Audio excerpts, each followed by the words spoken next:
RFID, radio frequency identification. It is a system that allows tracking tags to store, send and receive data through use of radio signals, right. So what it basically allows you to do is find out what, where and when related to your assets. So asset product data, asset status, location data and event time. Now this is a common continuum or hierarchy of needs you may be familiar with. For any hospital, they are trying to get answers to 4 things. How do I identify, how do I locate, how do I monitor and how do I manage. So for example, they want to know where is the particular patient. Is this medication from a particular lot? Where is the medication cart? Is the flow rate on the IV pump okay? Is the ventilator functioning correctly? If the glucometer gets dropped, you want to be able to disable it, but it's hard to get visibility into all of this without the right technology. That's where RFID with Wi-Fi steps in. So with RFID you have 2 choices, active and passive. With passive is like, I have some samples here. So basically passive RFID is like a tag like this little small tag, which is a low cost tag. It costs few cents and the range is pretty low. It is disposable and it's basically used for, it's replacing barcodes, or it is used for mostly assets that are stationary or they don't move around a lot.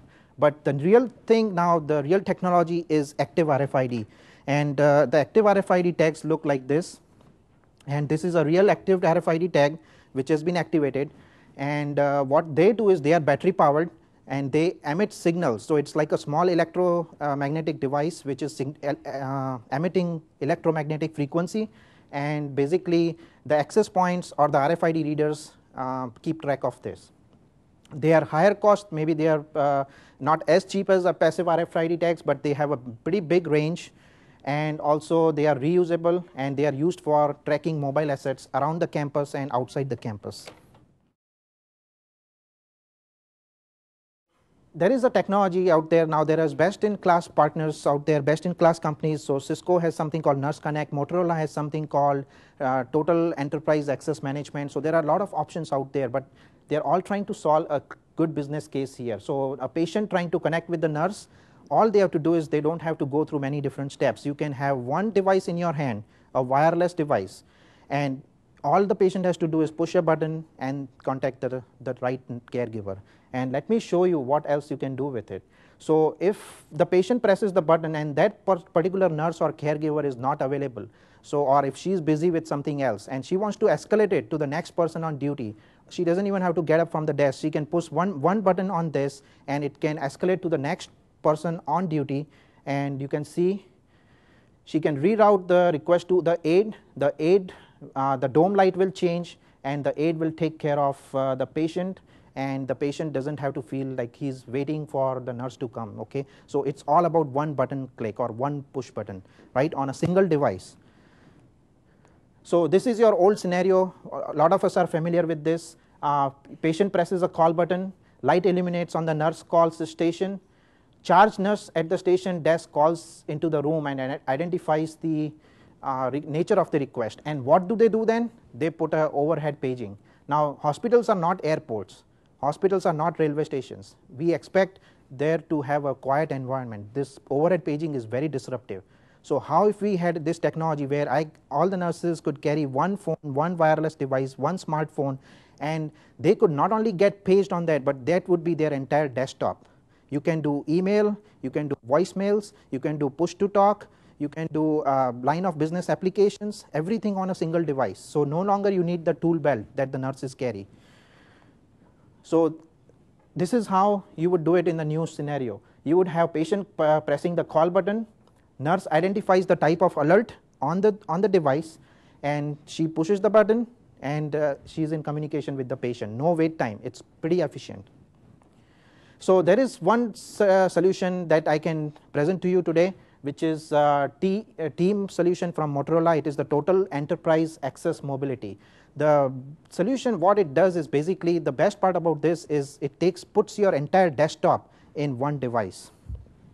So it's not disruptive to your environment. If you already have wireless environment or infrastructure that you have built up, which is standards based 802.11, it's a clear non-intrusive overlay on top of it. So basically you can see the hospital is using existing PBX and wireless LAN, and it can be using a cellular network.